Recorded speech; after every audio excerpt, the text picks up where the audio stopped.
மணித்துளி போகுதே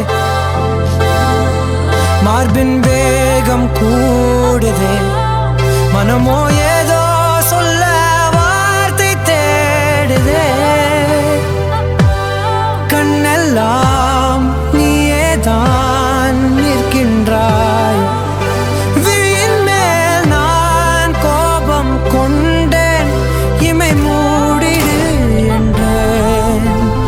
நகரும் நொடிகள் கசையடி போலே முதுகின் மேலே விழுவதினாலே வரி வரி கவிதை தள்ளி போகாதே எனையும் தள்ளி போக சொல்லாதே இருவர் இதழும் மலர் என்னும் தள்ளி போக